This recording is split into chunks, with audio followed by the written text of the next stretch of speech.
Hello and welcome to this session. This is Professor Farhat, in which we will discuss what is a system of quality management, SQM. So SQM govern how an audit firm ensures quality across all engagement. As a CPA firm, we perform audit for companies, how to make sure that we are performing those audit the same across engagement, and not only the same, quality audit. So this is the manufacturing process of an audit. Because we're performing the audit, we're dealing about the process itself. So a system of quality management is a structural framework that ensures consistent quality across. We could have many engagements, many clients of different industries, the same quality across. A proactive process to identify and respond to risk. We don't wait for risk, we identify the risk that's threatening our audit, our firm, and deal with it so we can perform a good audit. A governance structure, assigning responsibility. At the end of the day, someone is responsible.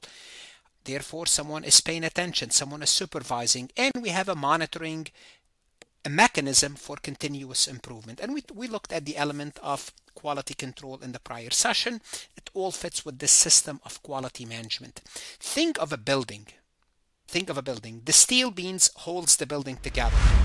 The glass is the output. So what we're looking at, we're not looking at the audit report, because the output, when you drive next to a building, you see it when it's done, but you don't see the steel beams inside that holds the building together.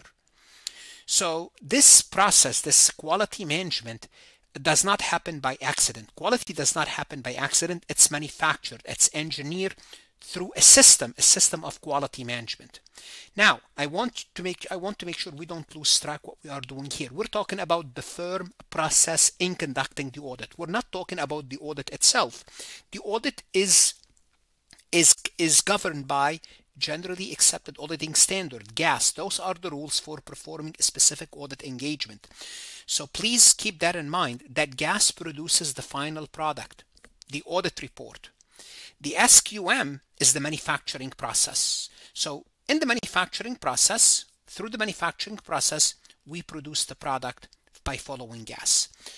But in this session, we'll focus more about, you guessed it, SQM. System of quality management. Let's go ahead and get started. Before we proceed any further, I have a public announcement about my company, farhatlectures.com. Most students and CPA candidates struggle not because audit is too hard, but because it's taught fast and the logic behind the procedure isn't explained clearly, and everything feels disconnected. At Farhat Lectures, we break audit down step by step. We explain the why behind the standards, the logic behind the assertions, risks, procedures, evidence, so the whole process finally clicks. When the concepts connect, audit becomes clear and manageable. You stop memorizing and start understanding. Ready for auditing to make sense? Start your free trial at farhatlectures.com. So why SQM? Well, oftentimes when we think of an audit, we think of the final product, like the audit report, the financial statements, the final deliverable. But we often ignore the process behind it, which is what? The internal machinery that ensured quality, the monitoring process, the accountability structure within the firm, the documentation. The reality is this: trust in financial reporting is manufactured through a system, not hope. And that system is through SQM, System of Quality Management. And this is why we need to know it, because through this process, the financial reports are produced. Now, what do we have to do with SQM? On an annual basis, we have to do a mandatory checkup. At least annually, the individual with ultimate responsibility, that could be the managing partner, senior manager, the CEO, partner in charge, must evaluate the system. And this prevents what? This prevents diffusion of responsibility, blame shifting, compliance silo. This is critical because in large firm, responsibility can be easily become fragmented. One department might be assuming the other department is doing the monitoring of quality. And this standard prevent that. Once a year At least it requires some person at the top to evaluate and to conclude the system effectiveness. This is the annual, basically your annual physical. And who owns it? The leadership owns quality, because it's a reflection of the leadership. And when we do this annual checkup, we could come up with 3 possible outcomes. So after evaluation, the leadership must conclude one of 3 outcomes. 1, great, the system is working properly. And what does that mean? Providing, you guessed it, what type of assurance? Reasonable assurance, not absolute assurance that our audit objective are achieved as we would like them to. Or effective except for specific matter. Here we find some deficiencies. Some problems are severe but not pervasive. So we have some issues, but that problem is not across the whole firm. It's in one particular area.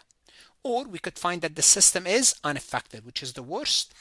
The issues are severe and pervasive. So it has to be one of those 3. If the system provides reasonable assurance, that's great.